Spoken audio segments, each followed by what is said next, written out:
నమస్కారమండి. 2026వ సంవత్సరం ఫిబ్రవరి 17వ తేదీని మీ డైరీలో ఒక ప్రత్యేకమైన రోజుగా గుర్తుపెట్టుకోండి. ఎందుకంటే ఆ రోజున ఆకాశంలో ఒక అరుదైన ఖగోళ వింత జరగబోతోంది. గత 300 ఏళ్లలో ఎప్పుడూ చూడని ఒక అద్భుతమైన దృశ్యాన్ని ఈ విశ్వం మనకు చూపించబోతోంది. అదే మహాసూర్యగ్రహణం. పట్టపగలే సూర్యుడు కాసేపు కనుమరుగై ఆకాశం ఒక వింతైన కాంతితో నిండిపోయే ఆ సమయంలో ప్రకృతిలో కొన్ని భారీ మార్పులు సంభవించబోతున్నాయి. సాధారణంగా గ్రహణమంటే ఏదో కీడు జరుగుతుందని చాలామంది భయపడుతుంటారు. కాని జ్యోతిష్య శాస్త్రం ప్రకారం ఈ గ్రహణం అందరికీ ఇబ్బందులు తీసుకురాదు. ముఖ్యంగా ఒక 6 రాశులవారి జీవితాల్లో ఈ గ్రహణం ఒక కొత్త వెలుగును నింపబోతోంది.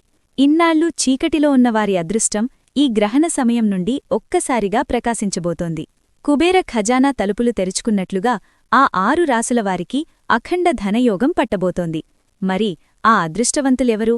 ఆ జాబితాలో మీ రాశి ఉందో లేదో తెలుసుకునే ముందు ఇప్పుడే మన ఛానల్ని సబ్స్క్రైబ్ చేసుకోండి. అలాగే ఈ వీడియోను లైక్ చేయడం మర్చిపోకండి. మీరిచ్చే ఒక్క లైక్ మన ఛానల్కి ఎంతో ప్రోత్సాహాన్నిస్తుంది. విషయంలోకి వెళ్తే వీడియోను అస్సలు స్కిప్ చేయకండి. ఎందుకంటే ఆ 6 రాశుల్లో ఒక రాశివారికి జాక్పాట్ తగలబోతుంది. కాని వాళ్లు గనక గ్రహణ సమయంలో ఒక చిన్న పొరపాటు చేస్తే ఆ వచ్చిన అదృష్టం కాస్తా చేజారిపోయి దరిద్రం చుట్టుముట్టే ప్రమాదం ఉంది. ఆ రాశి ఏది? ఆ డేంజరేంటి అనేది ఇప్పుడు వివరంగా చూద్దాం. ఫిబ్రవరి 17, 2026న రాబోయే ఈ సూర్యగ్రహణం కుంభరాశిలో సంభవించబోతోంది. జ్యోతిష్య శాస్త్రం ప్రకారం సూర్యుడు శనిదేవుడి ఇంట్లో గ్రహణానికి గురైనప్పుడు అది ఒక విస్ఫోటక యోగాన్ని సృష్టిస్తుంది. ఇది ఎంతటి శక్తివంతమైనదంటే రాళ్లను సైతం కరిగించగలదు. అయితే మీరు భయపడాల్సిన అవసరం లేదు. ఎందుకంటే సముద్రమథనంలో విషం తర్వాత అమృతం వచ్చినట్టుగానే ఈ గ్రహణం వల్ల ప్రపంచం మొత్తం ఇబ్బందులు పడినా ఆ అమృతంలాంటి అదృష్టం మాత్రం ఆ 6 ప్రత్యేక రాశులవారికి దక్కబోతోంది. సూర్యభగవానుడు మరియు శనిదేవుడి అపారమైన కృప వల్ల కోటీశ్వరులయ్యే ఆ 6 రాశులెవరో ఇప్పుడు ఒక్కొక్కటిగా చూద్దాం. ముఖ్యంగా మన భారతదేశంలో ఈ గ్రహణం నేరుగా కనిపించదు కాబట్టి మీరు భయపడాల్సిన పనిలేదు. కాని గ్రహాల గమనం వల్ల ఏర్పడే ఆ రాజయోగం మాత్రం ఈ 6 రాశుల జీవితాలను మార్చబోతోంది. ఇన్నాళ్లూ మీరు పడ్డ కష్టాలన్నీ తీరిపోయి ఒక కొత్త జీవితం మొదలవ్వబోతోంది. మరి కోటీశ్వరులయ్యే రేస్లో మొదటి స్థానంలో ఉన్న ఆ రాశి ఏంటో తెలుసా? గ్రహణ సమయమంటే సామాన్యమైనది కాదు. ఈ సమయంలోనే బ్రహ్మాండం తన తలుపులు తెరుస్తుంది. మీరు మనస్ఫూర్తిగా ఏం కోరుకున్నా అది నెరవేరుతుంది. కాని అది పొందే సరైన మార్గం మరియు సమయం మీకు తెలిసి ఉండాలి. మరి 300 ఏళ్ల తర్వాత వస్తున్న ఈ అద్భుత యోగంలో అదృష్టదేవత తలుపు తట్టబోతున్న ఆ మొదటి రాశి ఏంటో తెలుసా? అదే మేషరాశి. మేషరాశి జాతకులారా, చాలా జాగ్రత్తగా వినండి. ఈ సూర్యగ్రహణం మీ జాతకంలో 11వ స్థానంలో సంభవిస్తోంది. జ్యోతిష్య శాస్త్రంలో 11వ స్థానమంటేనే లాభస్థానం. అంటే ఫిబ్రవరి 17 తర్వాత మీ జీవితం నుండి ఆర్థిక ఇబ్బందులు అనే మాటే శాశ్వతంగా తుడిచిపెట్టుకుపోబోతోంది. మీరేదైనా ప్రభుత్వ పనికోసం ఏళ్ల తరబడి ఎదురుచూస్తుంటే ఆ ఫైల్లిప్పుడు దుమ్ము దులిపి ముందుకు కదుల్తాయి. గ్రహణం ముగిసిన వెంటనే మీకు అలాంటి ఒక తీటి కబురు అందుతుంది. నేనేదో మిమ్మల్ని ఆశ పెట్టడానికి ఈ మాటలు చెప్పడం లేదు. గ్రహాల గమనం స్పష్టంగా ఇదే విషయాన్ని సూచిస్తోంది. ముఖ్యంగా మేషరాశిలో వ్యాపారం చేసేవారికి కళ్ళు చెదిరే భారీ ఆర్డర్లు రాబోతున్నాయి. మీ ఆదాయానికి కొత్త మార్గాలు కూడా తెరుచుకుంటాయి. అయితే మేషరాశివారు ఒక్క విషయం మాత్రం గుర్తుంచుకోవాలి. గ్రహణ సమయంలో మీరు పొరపాటున కూడా నలుపు రంగు దుస్తులు ధరించకండి. ఇది మీ అదృష్టాన్ని అడ్డుకుని పనులను పాడుచేసే ప్రమాదం ఉంది. ఈ ఒక్క జాగ్రత్త పాటిస్తే పట్టిందల్లా బంగారమే. ఇక అదృష్టవంతుల జాబితాలో ఉన్న రెండో రాశి వృషభరాశి. వృషభరాశివారికి ఈ సూర్యగ్రహణం మీ కర్మస్థానంలో అలజడి సృష్టించబోతోంది. మీ 10వ ఇంట్లో ఈ గ్రహణం సంభవిస్తోంది అంటే మీ కెరీర్లో మీరు ఊహించని రేంజ్లో ఎదుగుదల ఉండబోతోంది. మీరు ఉద్యోగం చేస్తున్నవారైతే మీ ప్రమోషన్ లెటర్ ఇప్పటికే టైప్ అయిపోయింది. అది మీ చేతికి అందడమే తరువాయి. ఒకవేళ మీరు నిరుద్యోగులైతే ఉద్యోగం కోసం ఇన్నాళ్లు పడ్డ తిప్పలు ఇక ముగిసిపోతాయి. పని వెతుక్కుంటూ మీరు వెళ్లక్కర్లేదు, ఆ పనే మిమ్మల్ని వెతుక్కుంటూ వస్తుంది. అంతేకాదు, షేర్ మార్కెట్ లేదా పెట్టుబడులు పెట్టే ఆసక్తి ఉన్న వృషభరాశివారికి ఇది ఒక జాక్పాట్ లాంటి సమయం.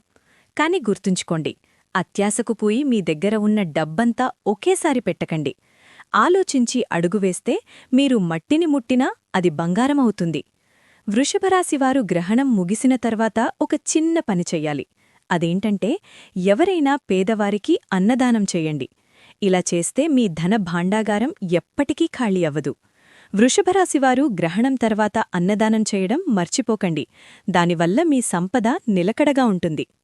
ఇక వీడియో ప్రారంభంలో నేనొక విషయం చెప్పాను, గుర్తుందా? ఒక రాశివారికి ధనయోగమైతే పడుతుంది కాని వారు చేసే ఒక చిన్న తప్పు వల్ల ఆ ధనమంతా మట్టిపాలయ్యే ప్రమాదం ఉందని. ఆ రాశి మరేదో కాదు, మన జాబితాలో ఉన్న 3వ రాశి మిథున రాశి. అవును, మిథున రాశి జాతకులారా, చాలా జాగ్రత్తగా వినండి. ఈ సూర్యగ్రహణం మీ జాతకంలో భాగ్యస్థానంలో సంభవిస్తోంది. మీకు అదృష్టం తోడవుతుంది, ఆగిపోయిన డబ్బు తిరిగి వస్తుంది, చివరకు పిత్రార్జిత ఆస్తి గొడవలు ఏవైనా ఉంటే అవి కూడా మీకు అనుకూలంగా మారతాయి. మీరు కోటీశ్వరులు అయ్యే మార్గంలోనే ఉన్నారు. కాని ఇక్కడే ఒక పెద్ద చిక్కుంది. గ్రహణ ప్రభావం వల్ల మీ వాక్కు అంటే మీ మాట కఠినంగా మారే అవకాశముంది. అంటే మీరు కోపంలోనో లేదా ఆవేశంలోనో మీ తోటివారితో లేదా బిజినెస్ పార్ట్నర్తో అనకూడని మాటలు అనే ప్రమాదముంది. దీనివల్ల చేతికి అందాల్సిన అదృష్టం కాస్త చేజారిపోవచ్చు. అందుకే ఫిబ్రవరి 17వ తేదీన మీరు ఎంత మౌనంగా ఉంటే అంత మంచిది. మీ కోపాన్ని కంట్రోల్ చేసుకుంటే మిమ్మల్ని ధనవంతులు కాకుండా అడ్డుకోవడం ఎవరితరమూ కాదు. ఇక 4వ రాశి విషయానికొస్తే అది సింహరాశి. సింహరాశికి అధిపతి సాక్షాత్తు ఆ సూర్యభగవానుడే. మరి తన రాశి అధిపతికే గ్రహణం పడుతుంటే ఏదో అనర్థం జరుగుతుందని భయపడకండి. నిజానికి మీ జీవితంలో పేరుకుపోయిన సమస్యలనే చెత్తను క్లీన్ చేయడానికి ఈ గ్రహణం వస్తోంది. ఇన్నాళ్లు మీపై కుట్రలు చేసిన శత్రువులు ఇప్పుడు మీ ముందు మోకరిల్లుతారు. కోర్టు కేసులు ఏవైనా ఉంటే విజయం మీదే. ముఖ్యంగా సింహరాశివారికి విదేశాల నుండి ధనలాభం కలిగే అవకాశాలు మెండుగా ఉన్నాయి. మీరు విదేశాలకు వెళ్లాలనుకున్నా లేదా ఎగుమతి దిగుమతి వ్యాపారాలు చేస్తున్నా ఇది మీకొక స్వర్ణయుగమనే చెప్పాలి. అయితే మీరొక చిన్న పరిహారం చెయ్యాలి. గ్రహణ సమయంలో మనసులో ఓం ఘృణి సూర్యాయ నమః అనే మంత్రాన్ని జపిస్తూ ఉండండి. ఇది మీకొక రక్షణ కవచంలా పనిచేస్తుంది. 5వ రాశి గురించి చెప్పే ముందు ఒక ముఖ్యమైన విషయం. ఈ గ్రహణానికి ముందు ఉండే సూతక కాలం గురించి మీరు తెలుసుకోవాలి. ఫిబ్రవరి 17న గ్రహణం ఉంటే దానికి 12 గంటల ముందే ఈ సూతక కాలం ప్రారంభమవుతుంది. ఈ సమయంలో పూజలు చేయకూడదు కాని మనసులో దేవుడి నామాన్ని స్మరిస్తే అది 100 రెట్ల ఫలితాన్నిస్తుంది. అందుకే ఈ సమయాన్ని అనవసర మాటలతో వృధా చేయకండి. మరి ఆ 5వ రాశి ఏంటో తెలుసా?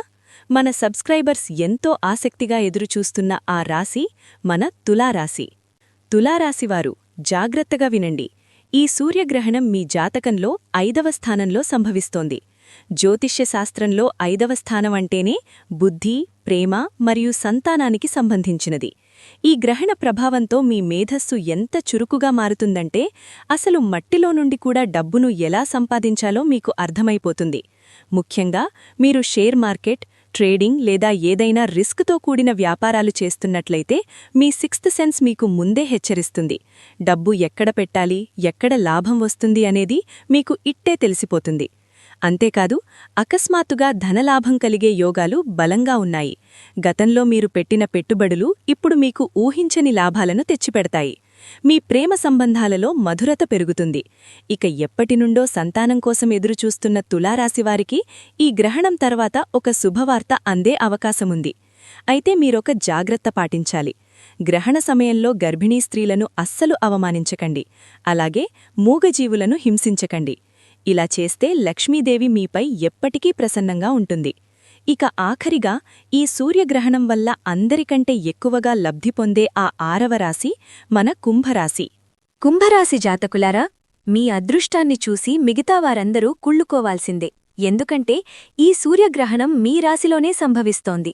మీ రాశి అధిపతి అయిన శనిదేవుడి ఇంట్లోనే సూర్యభగవానుడి కలయిక జరుగుతోంది. ఇది ఒక సామాన్యమైన విషయం కాదు, ఇదొక అతిపెద్ద రాజయోగం. మీ వ్యక్తిత్వంలో ఒక రకమైన ఆకర్షణ శక్తి పెరుగుతుంది. సమాజంలో మీ గౌరవం, మర్యాద రెట్టింపవుతాయి. ఇక ధనం విషయానికొస్తే వర్షం కురిసినట్టుగా 4 దిశల నుండి లక్ష్మీదేవి మీ ఇంటికి నడిచి వస్తుంది. ఉద్యోగం, వ్యాపారం, పెట్టుబడి ఇలా మీరు ఏ రంగంలో అడుగుపెట్టినా మీకు విజయమే కనిపిస్తుంది. మీరు ఏదైనా కొత్త పనిని ప్రారంభించాలనుకుంటే ఫిబ్రవరి 17 తర్వాత మీకు తిరుగులేదు. అయితే కుంభరాశివారు ఒక్కటి గుర్తుంచుకోవాలి. డబ్బు వస్తోంది కదా అని అస్సలు అహంకారం చూపించకండి. ఎందుకంటే శనిదేవుడికి అహంకారమంటే అస్సలు పడదు. మీలో గర్వం పెరిగితే ఆ డబ్బు ఎంత వేగంగా వచ్చిందో అంతే వేగంగా వెనక్కి వెళ్ళిపోతుంది. కాబట్టి వినయంగా ఉండండి. దానధర్మాలు చేస్తూ ఉండండి. చూశారుగా, మేష, వృషభ, మిథున, సింహ, తుల మరియు కుంభరాశుల వారికి ఈ గ్రహణం జీవితాన్ని మార్చేయబోతోంది. మరి మిగతా రాశులవారు నిరాశ చెందాల్సిన పనిలేదు. దేవుడి కృప అందరిపై ఉంటుంది. మీరు కూడా ఈ అదృష్టాన్ని అందుకోవాలంటే ఒక మహా ఉపాయం ఉంది. ఆ సీక్రెట్ ఏంటో ఇప్పుడు తెలుసుకుందాం. ఈ గ్రహణ సమయమిచ్చే అద్భుత ఫలితాలను అందరూ అందుకోవాలని శాస్త్రాలు చెబుతున్నాయి. మరి ఆ అదృష్టం మీ సొంతం కావాలంటే మీరు చెయ్యాల్సిన ఆ మహా ఉపాయమేంటో ఇప్పుడు శ్రద్ధగా వినండి. గ్రహణం ముగిసిన వెంటనే, అంటే రాత్రి 7:57 తర్వాత శుభ్రంగా స్నానం చేసి ఉతికిన బట్టలు ధరించండి. ఆ తర్వాత ఒక రాగి లోటాలో నీటిని తీసుకుని అందులో కొంచెం గంగాజలం, ఎర్రచందనం, ఎర్రటి పువ్వులు మరియు కొన్ని గోధుమ గింజలు వేయండి. ఇప్పుడు ఈ జలాన్ని సూర్యభగవానుణ్ణి స్మరిస్తూ అర్ఘ్యంగా వదలండి. ఇలా అర్ఘ్యమిచ్చేటప్పుడు మీ చూపు ఆ నీటి ధారవైపు ఉండాలి. అలాగే మనసులో మీ కోరికను బలంగా కోరుకోండి. శాస్త్రాల ప్రకారం గ్రహణం తర్వాత ఇచ్చే ఈ అర్ఘ్యం నేరుగా పరమాత్ముడికి చేరుతుంది. దీనివల్ల మీ మనసులో ఉన్న ప్రతి కోరిక నెరవేరుతుంది. అంతేకాదు, ఇంకొక రహస్య పరిహారం కూడా ఉంది. గ్రహణ సమయంలో ఒక కొబ్బరికాయను తీసుకొని మీ తల చుట్టూ 7 సార్లు దిష్టి తీసినట్టుగా తిప్పుకోండి.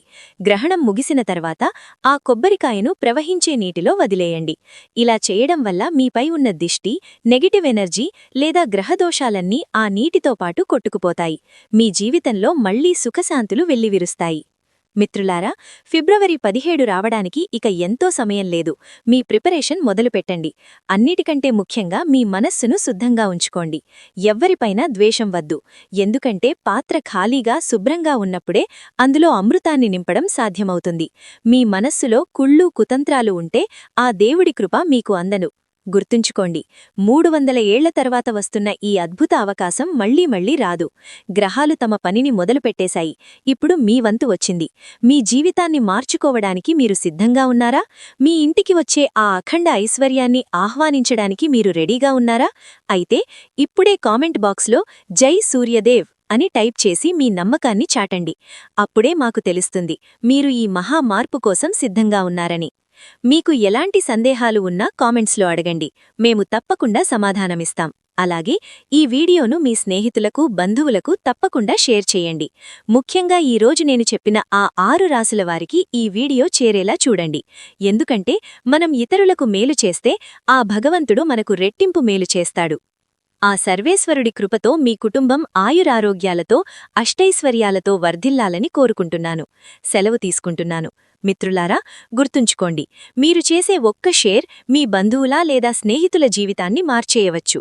మనం ఇతరులకు మంచి చేయాలని తలపెట్టినప్పుడు ఆ భగవంతుడు మనకు తెలియకుండానే మన కష్టాలను తీర్చి శుభాలను కలిగిస్తాడు. మరింకెందుకు ఆలస్యం? ఇప్పటి నుండే మీ దినచర్యను మార్చుకోండి. ఈ పవిత్రపిన గ్రహణ సమయం పూర్తయ్యే వరకు మాంసాహారానికి, మద్యపానానికి దూరంగా ఉండండి. సాత్విక ఆహారాన్ని తీసుకుంటూ వీలైనంత ఎక్కువ సమయం దైవస్మరణలో గడపండి.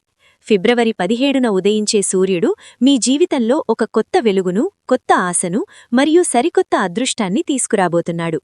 ఆ సర్వేశ్వరుణ్ణి నేను మనస్ఫూర్తిగా ప్రార్థించేది ఒక్కటే: ఈ సూర్యగ్రహణం మీకు మరియు మీ కుటుంబ సభ్యులకు సర్వమంగళాలను ప్రసాదించాలి. మీ ఇంట్లో ధనధాన్యాలకు, సుఖశాంతులకు ఎప్పటికీ లోటు ఉండకూడదు. మీరు చేపట్టిన ప్రతి పనిలోనూ విజయం సాధించి రోజురోజుకీ ఆర్థికంగా గొప్ప స్థాయికి ఎదగాలని కోరుకుంటున్నాను. మిత్రులారా, చూశారుగా, ఫిబ్రవరి 17న జరగబోయే ఈ అద్భుత ఖగోళ మార్పు మీ జీవితాన్ని ఎలా మార్చేయబోతోందో? ఇలాంటి మరెన్నో జ్యోతిష్య రహస్యాలు, రాశి ఫలితాలు మరియు మన జీవితాన్ని బాగుపరిచే పరిహారాల గురించి తెలుసుకోవడానికి ఇప్పుడే మన ఛానల్ని సబ్స్క్రైబ్ చేసుకోండి. కింద ఉన్న ఎర్రటి సబ్స్క్రైబ్ బటన్ను నొక్కి పక్కనే ఉన్న గంట సింబల్పై క్లిక్ చేసి ఆల్ని సెలెక్ట్ చేసుకోండి. దీనివల్ల నేను పెట్టే ప్రతి ముఖ్యమైన వీడియో అందరికంటే ముందు మీకే వస్తుంది. మీరిచ్చే ఒక్క లైక్ మరియు సబ్స్క్రైబ్ మాకు ఎంతో ఊతాన్నిస్తాయి. అలాగే ఈ విలువైన సమాచారాన్ని మీ వాట్సాప్ గ్రూపుల్లో మీ ఆత్మీయులకు షేర్ చేయండి. మీరు చేసే ఈ చిన్న సాయం ఎవరికైనా గొప్ప మార్గాన్ని చూపించవచ్చు. మనమందరం కలిసి ఆ దేవుడి ఆశీస్సులతో సుఖంగా ఉందాం. ధన్యవాదాలు.